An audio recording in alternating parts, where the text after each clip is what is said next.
Thanks for joining us for another episode of DPC Radio. This episode was recorded live in Amsterdam at the Dutch PHP Conference 2012. For more information about the Dutch PHP Conference, visit our website, phpconference.nl. Okay. Hello, everybody. Welcome to my talk. As every year, my talk is a completely new thing, so please bear with me. I've tried this just once with a small group of developers, and I decided to put that into a talk. This talk has a little history.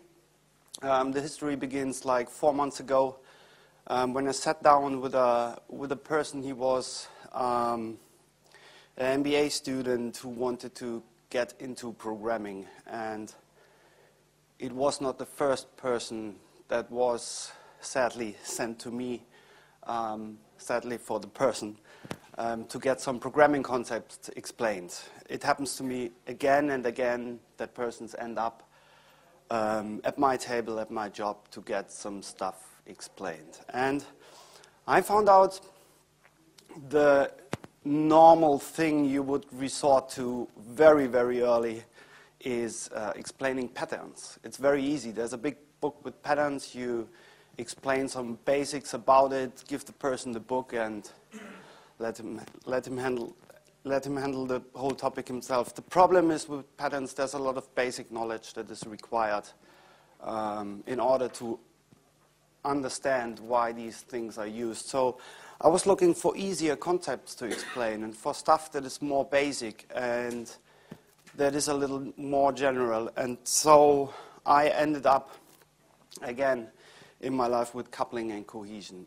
The first time I heard of it was when I started kind of professional programming with Perl at this time, when a guy handed two little pages to me where all this stuff was explained. So it's pretty small number of text material, but from my point of view, very deep. Okay, let's start it. What about me? I was a web developer. Then I went to leading teams, which led to explaining a lot of stuff in programming concepts. I guess this is one of the main jobs a team lead in our business has, to get things explained properly. From there, I went to adopting agile methods, where I do a lot of coaching, and I help teams adapt those methods. There, I play Lego for a living. We do Lego simulations there. Maybe you've heard of it. We did that in the workshop here in the conference again, like we did last year. And I work for a company that is called Jimdo. They do kind of CMS as a service for you as a developer in the end. The developer, and I'm organizing the work in between development and the people who come up with the ideas for the product. You can flame at me on Twitter. I'm easily brought into any discussion. Okay, why? Why this talk? There needs to be stuff for the newbies, I think. We all need to get new people into our business. I didn't want it to have so many acronyms and so many rule sets for stuff I have to explain. You know, there's a lot of things you can do. It starts with don't repeat yourself, and from there it goes on and on and on and on. But for a new person, I was looking for little sets of basics. And I wanted to set the tone for these persons and for these people to dive into patterns and get a little more understanding before they open the big book. I guess it's now 2 big books that are very important, the classic patterns book and the black one that adds business patterns. But these are very hard to understand if you haven't gotten a basic understanding of some different concepts. Let's start with coupling. Coupling simply tells you how two parts of a program connect together, how strong they rely on each other. So you define coupling from loose to tight. while loose coupling is better or good. And it simply describes the dependency upon another part of your program. Part of your program, I got to state this is not object-oriented programming only. These rules stem from 1974, so OOP wasn't as big back then, if it was even invented. It wasn't really accessible for everybody back then. So one part of another program might point out to a function, a set of functions, or classic objects. We have the best case really is no coupling. Parts do not interact with each other as we have it on the left side. Loosely coupled, there your program parts just have some interconnections and some dependencies. And highly coupled, you have a lot of dependencies from one part to another of a program. The first kind of coupling is content coupling. This is really one thing we should get at the beginning, that we never work on the internals of another program. In OOP, this would be a private variable or an internal variable, or you have a variable that is public accessible, but in the end, it's kind of a private method. So if you change this internal working, you will have to change the module that depends on it, simply the function that accesses this. Like this, it's a very simple example. If you change message, you will have to change the function bar that accesses the message. Same thing goes for a getter that gives you back the message as long as the BAS module does not have any message anymore. You simply have to refactor it. Yeah, it's very easy in the end. Using getters might help here a little bit. Common coupling. The commons is a very interesting word, by the way. The commons is not really something that is very, very popular right now. Commons is stuff that is accessible to everybody, that is not owned by the country or persons. So two modules share the same global data, then you have a problem, because when you want to change the resource, the global data, this implies you have to change all the modules with it. Again, a very easy example.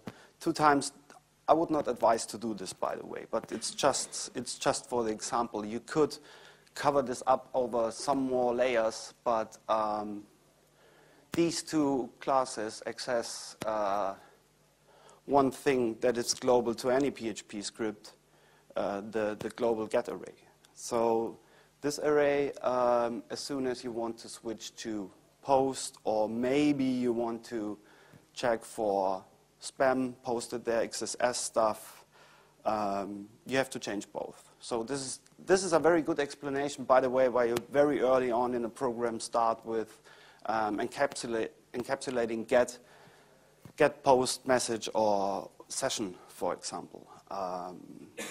That you get independent and you to put this to one place where you can put your changes.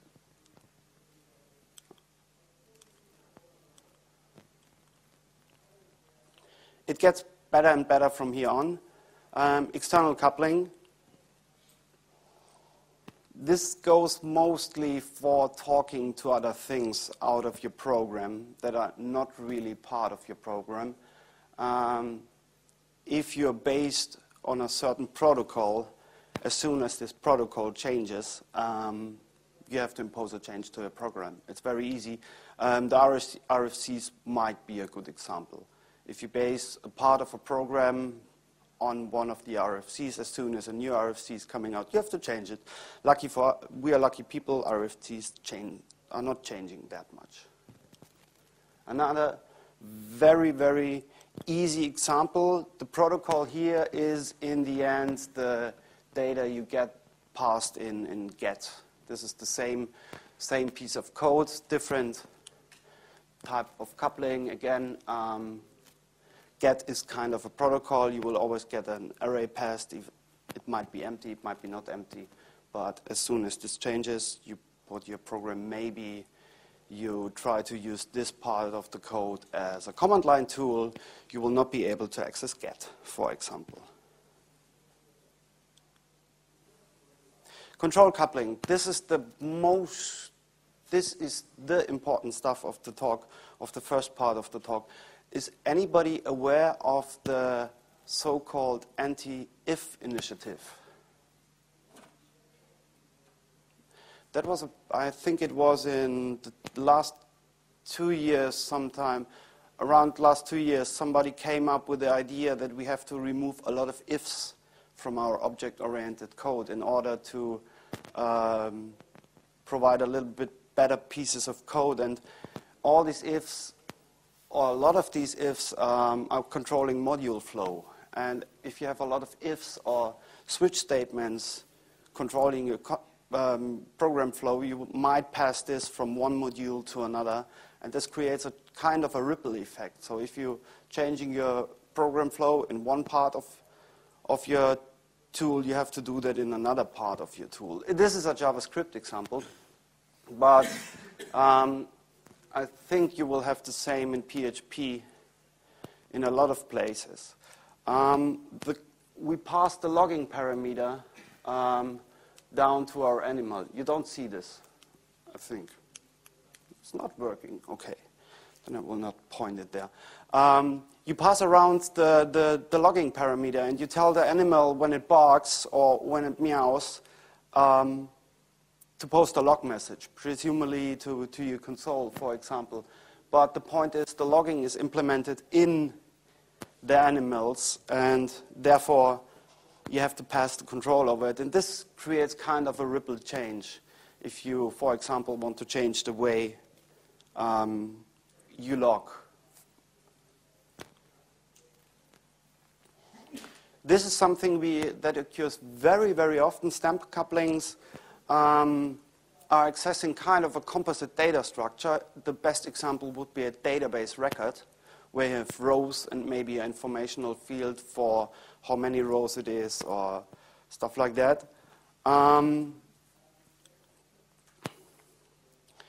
And if you just access a part of this, there's not a 100% chance that you have to change it, because if you only access the rows array, then the chance is only you have to put a change when the rows get a refactoring. So the point is, use a data structure and use only a part of it. The chance gets lower that you have to impose a refactoring. For example, a block list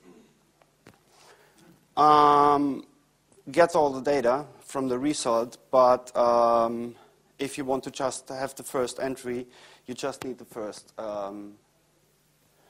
part of the result set. Stamp coupling is very good if you have data classes to pass around. That's a very good thing to go. It's not perfect, but it's a good thing to go. Data coupling. If you reduce the data up to the elementary data, which could be in string or integer,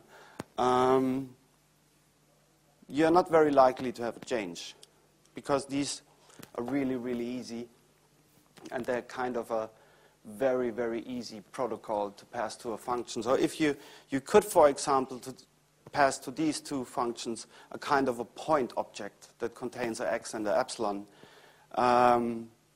or a number object that contains a lot more information. But the point is, as long as you only pass an easy information as an integer, it's a really, really easy protocol. How do you bind programs together is done very, very good in Symfony, I must state. Message coupling.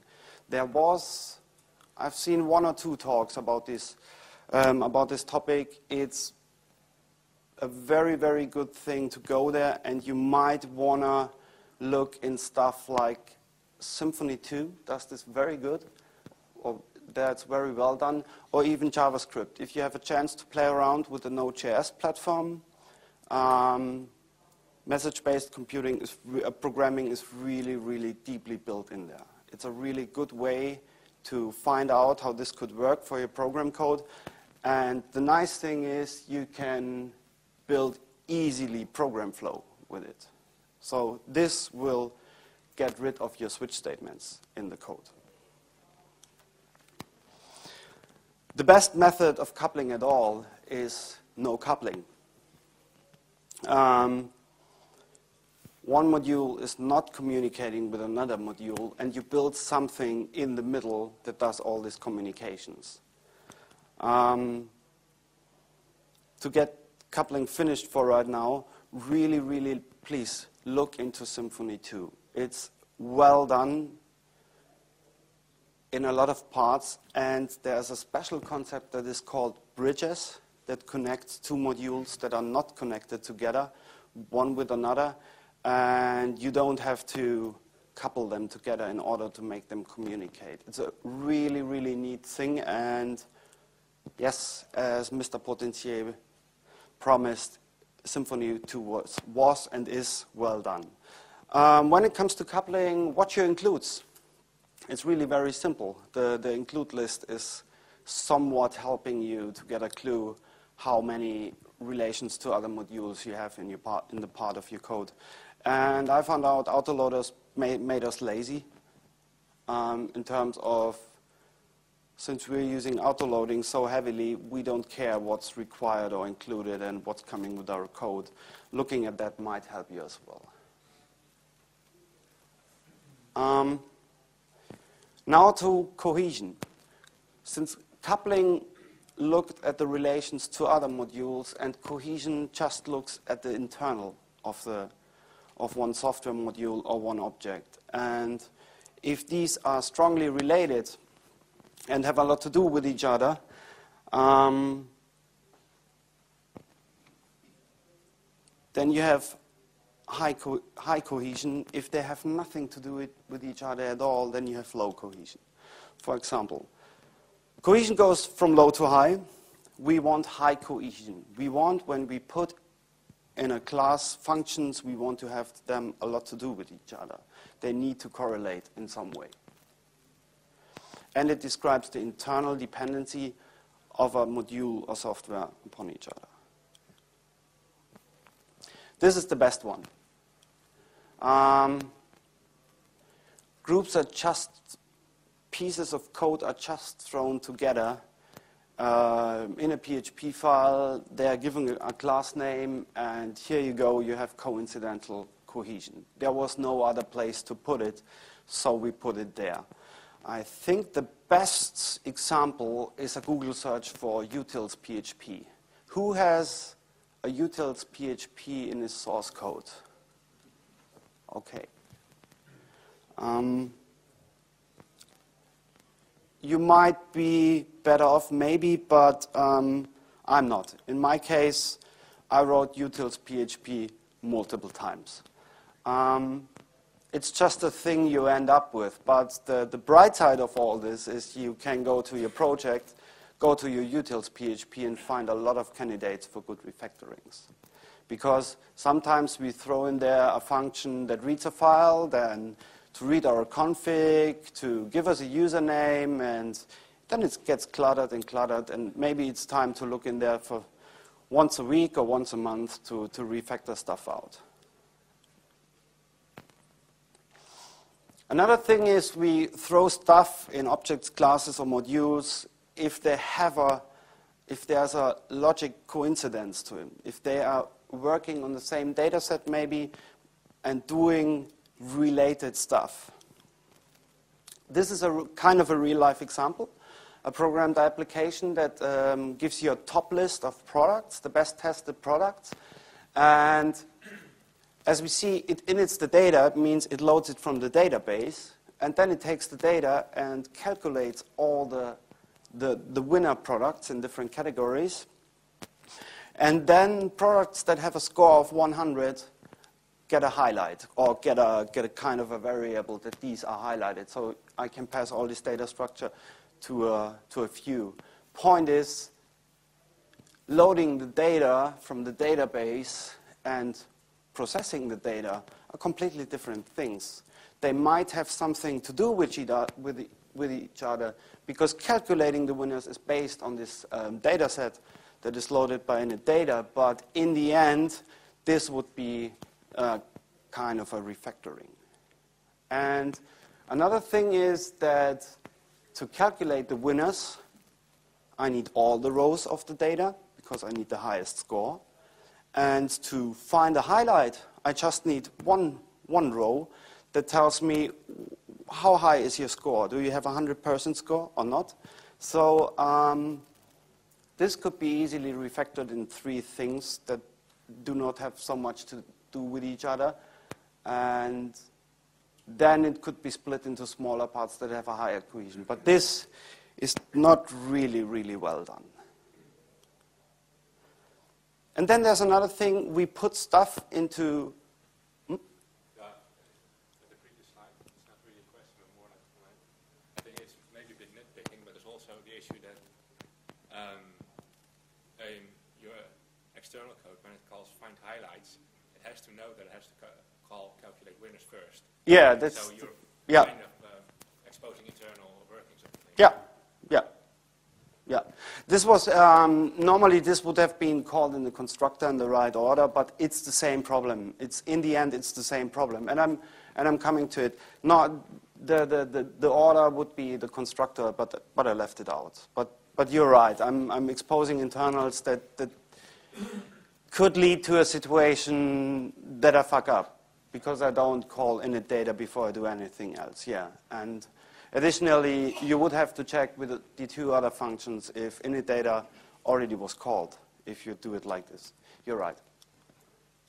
Temporal cohesion, we're coming to that point now.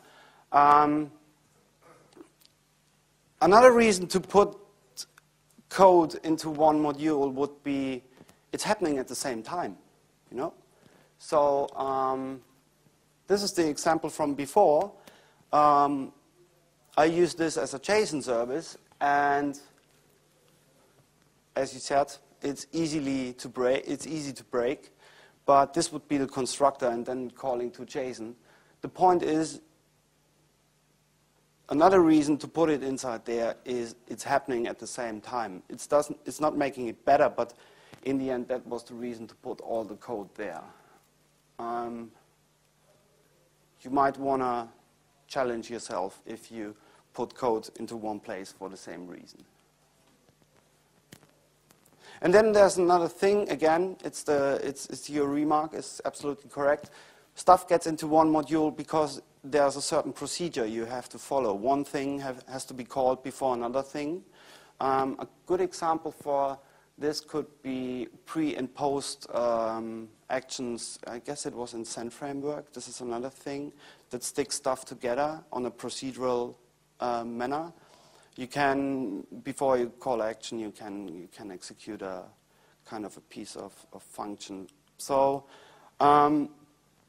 if we follow a certain sequence of execution and decide to pack the stuff into a module, this is called procedural cohesion.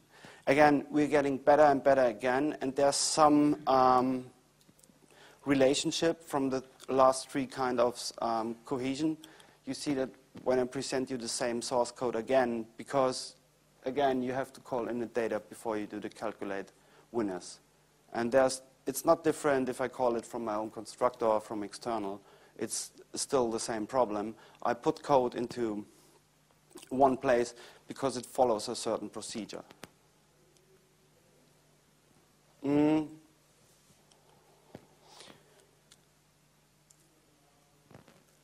This is already the area where it's getting better and better and better. If we have parts of a module or object that operate on the same data, it's a very sane decision to put them into one place. You don't have to initialize the data again, for example. You don't have to validate the data again. Stuff like this attributes to creating stuff like this. You create a list of block entries, and you have the get entries and get tags function that both need the records, the database record set of the block entries. It's very That is very easy. And, oh, we are very, very early. I should have added more slides. Sequential cohesion is when stuff needs to be done in a certain sequence. Again, temporal and sequence is very, very, very, very close to each other. Like the assembly line, it's not, if you pass, for example, information from one module to another by returning the value of from one part of your program to another, or you can even set it as a private variable that another part of the program relies on, then you have sequential cohesion. It's a special sequence that is required to get through your program. So the sequence here is initializing the data to calculate the winners and find the highlights. You could, for example, split the sequence into one piece of the code and the inner workings into another piece of code. It would be two parts. That would be a better solution. Yeah, and this is kind of the Holy Grail.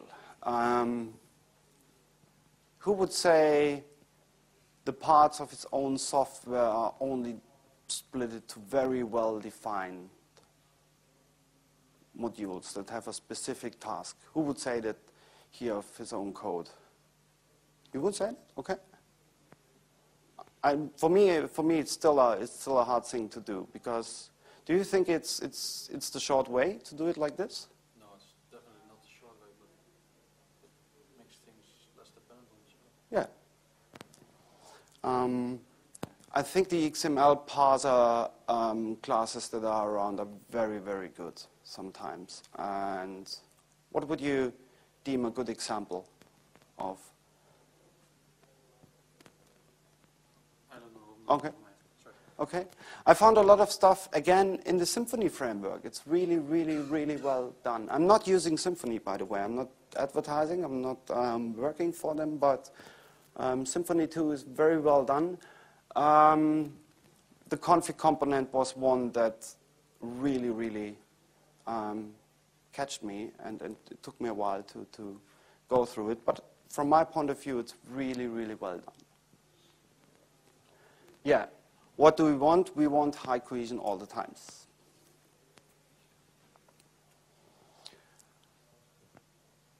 If you have high cohesion, then normally it means the lines of code per class or modules go down. That's kind of what I'm seeing. Because very early you reach a point where you find, okay, this is case A, this is case B, maybe we can split it. And normally, it gets you less and less lines of code per class or object. It's not easy. It's definitely not easy. It's nothing you should expect from yourself by tomorrow. But it's a good way or it's a good goal. It's a good goal, and it's a good thing you can look for if you look for chances to refactor. It's like to split your code as long to a point where you have functional cohesion, where one piece is really doing a well-defined task. Test-driven development, I can't really emphasize this enough, helps a lot. It helps you with thinking, with keeping stuff just for one reason in an object. Reason for this is that test cases very, very early on get really bloated if you mix a lot of use cases into one class or one module. So if you want to help yourself with cohesion, go for test-driven development. It's really, really an easy way to force you into the right direction. And test-driven here means really writing the test first, because this is kind of a thinking procedure that brings you to a point where you have to think about what is this thingy now doing? What is it really adding to my software? It's about discipline. I'm very sorry. As for the example for the utils PHP, it's kind of a result of being undisciplined, of having an idea and a piece of code and putting it somewhere. Going for high cohesion is the exact opposite of it, in my opinion. But discipline and test-driven development, again, go very well together with each other. Okay, to nail it, first, coupling and cohesion is something you have to keep an eye on. It's not a religion. It's not the absolute set of rules that you have to nail beside your computer, but you have to keep it in mind and keep an eye on it. You never will go absolutely loosely coupled and with high cohesion. I don't think so. It's kind of you're in between. You go in this direction, but with a bigger program, there's a point where you can't have everything. If you look into the patterns books, a lot of these principles are followed very, very well. And this is why I point people to coupling and cohesion before they go into the patterns, so that they can kind of realize why is this done, and not only it's done this way. Is there another meme? Yeah. Okay, boil it down. We want loose coupling, high cohesion. Yeah. If you have some questions, there would be a lot of time.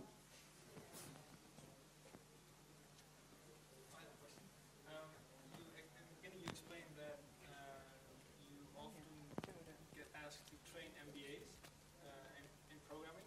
Not MBAs, but young programmers, young people who want to get into programming, yeah? How do you sort of start off with it? How do you teach someone programming who is interested but doesn't actually know how to program? I found out a good way is pair programming, and mingle through stuff like this and simply show people and show a person how it can be done in a way and in another way.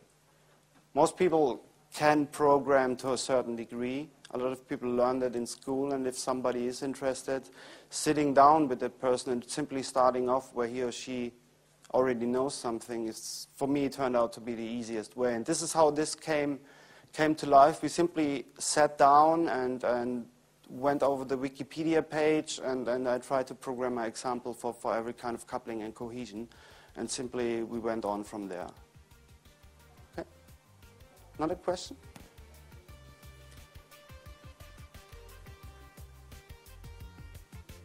Then,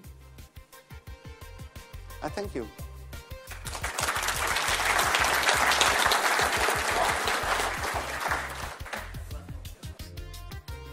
DPC Radio is a production of iBuildings.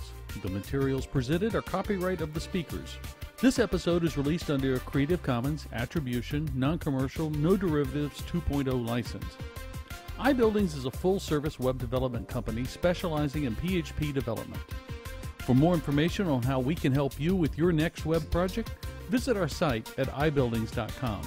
Thanks for listening, and we hope you'll join us again for DPC Radio.